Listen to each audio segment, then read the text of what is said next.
Everyone, welcome to आसान ज्ञान channel. आज मैं राम लक्ष्मण परशुराम संवाद की तीसरी चौपाई की व्याख्या बताने जा रहा हूँ। तीसरी चौपाई है, बिहसी लखन बोले मृदुबानी। अहो मुनीसु महाभटमानी। बिहसी मतलब हंसकर और मृदु मतलब कोमर, बानी मतलब बाणी होता है और महाभट मतलब महान योद्धा।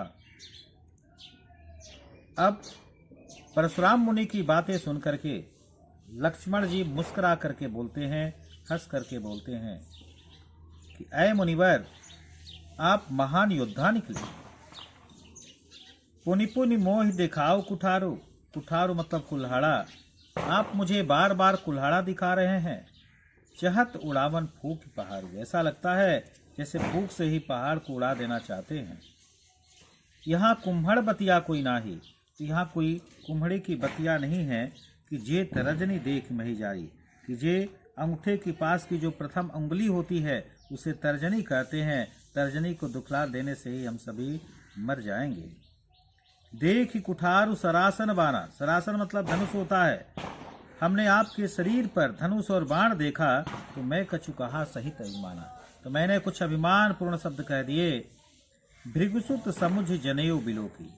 लेकिन जब मुझे यह मालूम हुआ कि आप भृगु कुल के शिरोमणि है, और बिलोकी मतलब देख कर क्या देखा, यज्ञोपवीत देखा। कहाँ देखा? आपके शरीर पर देखा।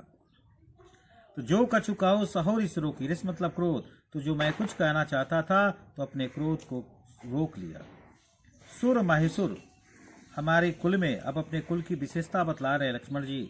सुर मतलब देवताओं पर, महिसुर मतलब ब्राह्मणों पर, हरिजन मतलब भक्तों पर और गाय पर। अर्थात हमारे कुल में देवताओं पर, ब्राह्मणों पर, भक्तों पर और गाय पर सुराई मतलब वीरता नहीं दिखाई जाती है। बधे पाप अपकीर्ति हारे। हे मुनिवर, यदि मैं आपका वध करता हूँ तो पाप लगेगा, अपकीर्ति हारे। और यदि मैं हारता हूँ युद्ध में तो क्षत्रिय कुल का होने के नाते अपजस लगेगा। मारता हूँ पाप परिये तुम्हारे। इसलिए हे मुनिवर, आप मुझे मारेंगे भी तो मैं आपके पैरों पर गिरना पसंद करूंगा। कोटि कुलिस सम वचन तुम्हारा। करोड़ों वज्रों के समान तो आपका जबानी है, बाती है। व्यर्थ धरऊ धनुबान कुठारा। आपने व्यर्थ में ही धनुष और बाण को धारण किया है। जो बिलो की अनुचित कहे। हे मुनिवर, मैंने आपको देख करके जो कुछ भी अनुचित कह दिया हो, क्षमहु महामुनि धीर। हे गंभीर मुनि, हे धैर्यवान मुनि, आप मुझे क्षमा करे। सुनि सरोस भृगुवंश मणि।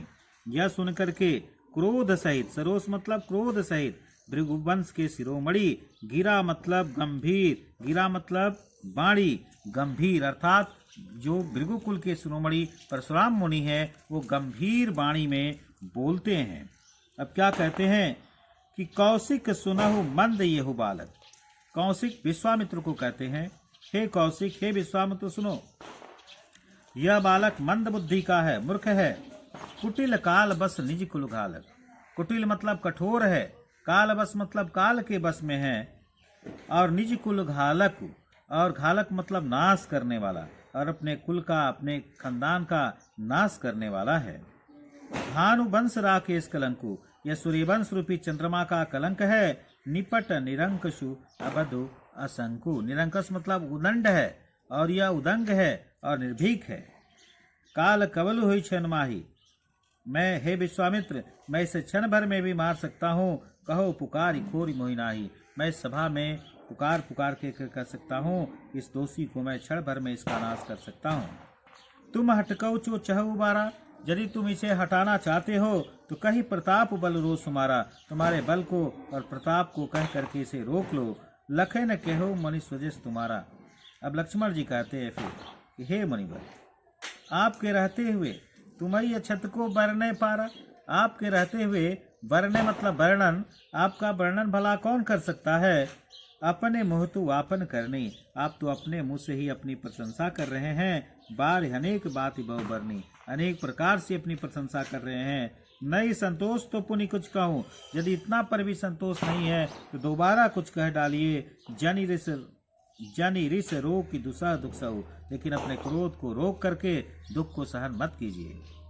वीर व्रती तुम धीर क्षोभा, आपने वीरता रूपी व्रत को धारण किया है मुनिवर। गाली देत न पावो शोभा, आप गाली देते हुए शोभा नहीं देते हैं। सूर समर करनी करही, जो वीर होते हैं वो वीरता के मैदान में अपनी वीरता दिखलाते हैं। न जनावा ही आप, बल्कि अपनी प्रशंसा नहीं करते हैं।